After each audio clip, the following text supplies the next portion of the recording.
Thank you, Chair Leas and Ranking Member King, and members of the committee. Again, Mark McKechnie, External Relations Director at the Washington Traffic Safety Commission. Next slide, please. Um,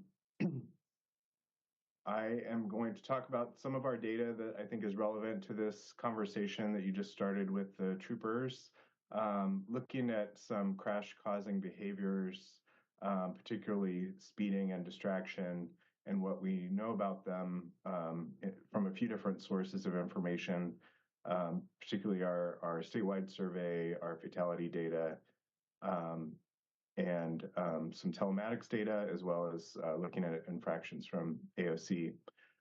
So first, I think you may have seen this slide before, but it's from our 2 years of our statewide survey that we have done that has reached over 21,000 Washingtonians in 2023-24.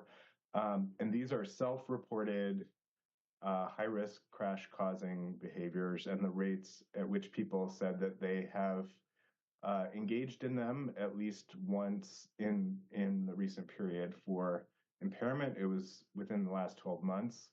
And for the other, speed and distraction, it was within the last 30 days. So I think we've talked a lot about impairment and not so much the focus of this presentation because there's a whole different scheme for how we deal with impaired drivers than other types of traffic citations, but just to notice those rates there in the 3 to 5% range. By far, the high-risk behavior that is most common, and this is self-reported, is driving 10 or more miles over the speed limit. 70% of people surveyed said they had done it at least once in the last 30 days. And then for distraction, we had asked it three different ways, including talking on a cell phone, looking at a cell phone, or actually manually interacting with the cell phone. Fortunately, the manually interacting, which is probably the most problematic for driving, was least common, but still almost 30%. And then the other two types were in the high 30% range. So talking or looking and reading something from their cell phone. Next slide, please. Excuse me. So again, this is data that I'm sure that we've covered before, but just as a reminder, these are the fatalities involving a speeding driver over the last 10 years for which we have complete data, 2014 through 2023. And you can see that fatalities involving a speeding driver increased 67% over that decade. Next slide, please.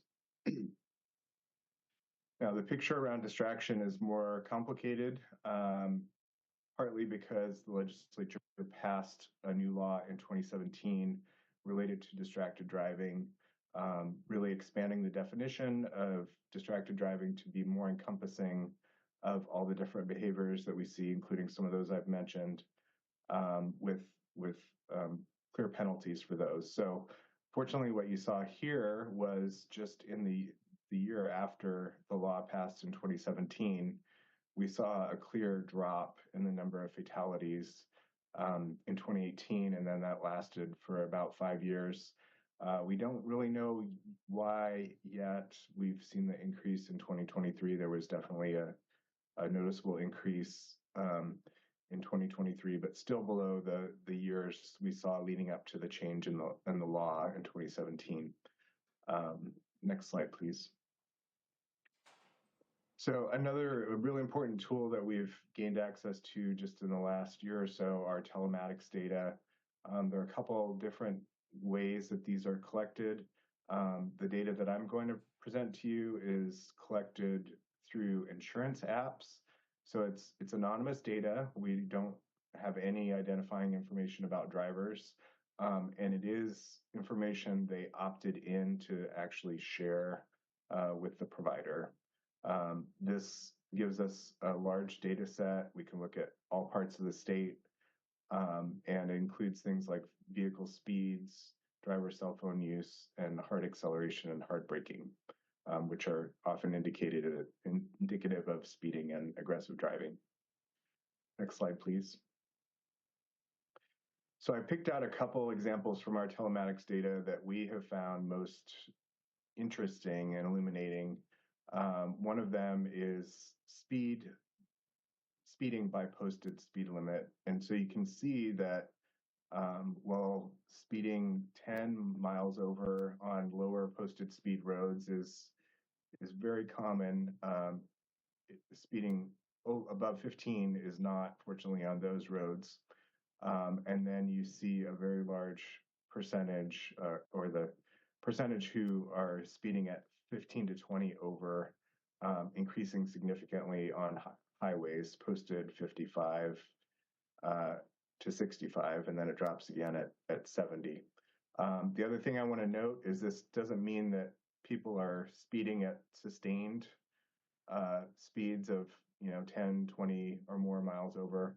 The other chart on this slide shows you the average number of minutes that drivers spent exceeding the speed limit on the different road types. So 2.4 minutes per hour of driving on highways for that roughly 50% of people that were speeding 15 to 20 miles over. So, well, I suppose it's good news that it's not sustained over longer periods of time. Obviously, it can still pose a significant risk when it happens.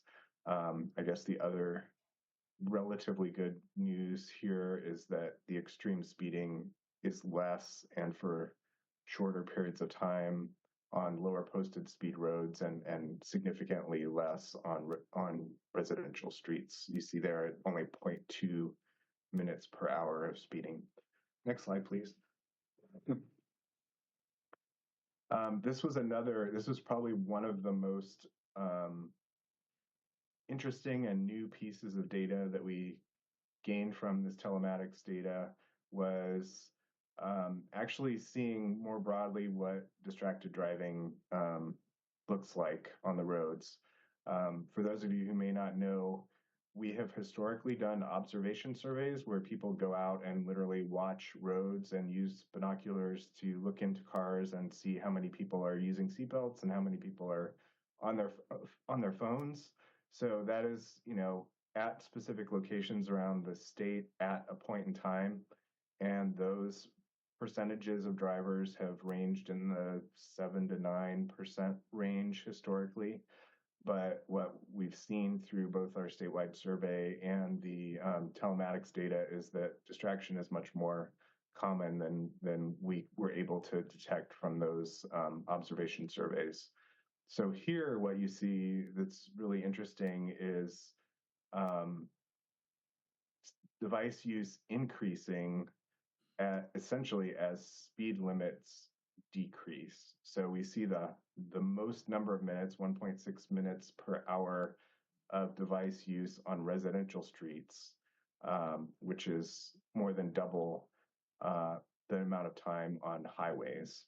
So what this tells us is maybe there is some thought process happening where people feel like it's safer to use their device on roads with lower posted limits. They're not going as fast. They feel more in control.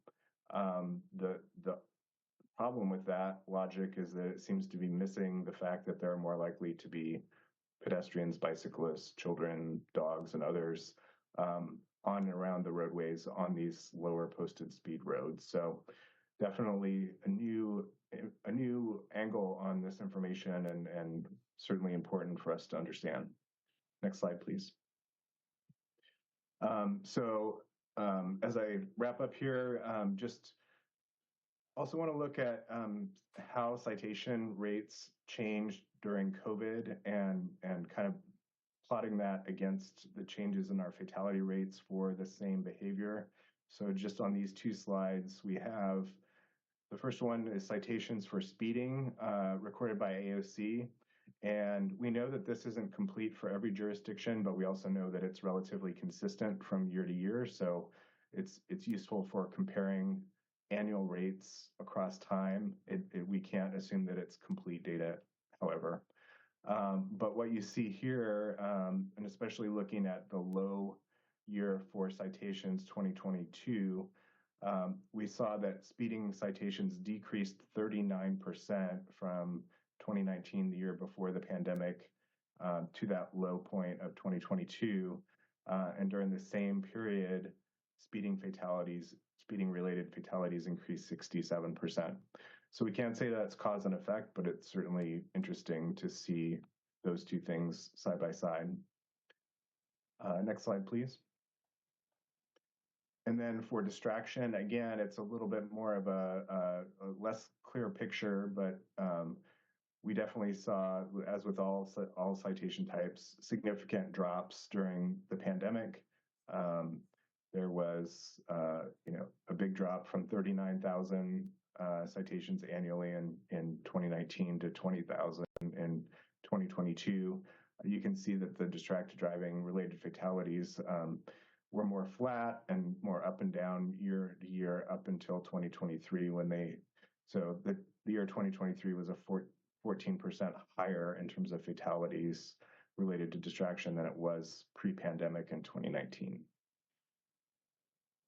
So I think, following up on the previous presentation, taking steps to address behavior effectively is certainly very important, and probably need a broad array of strategies, including some that will get the attention of more repeat offenders, whether it's speeding or distraction. And certainly we're working on educating the public better about the risks involved in those behaviors. So I'm happy to take questions.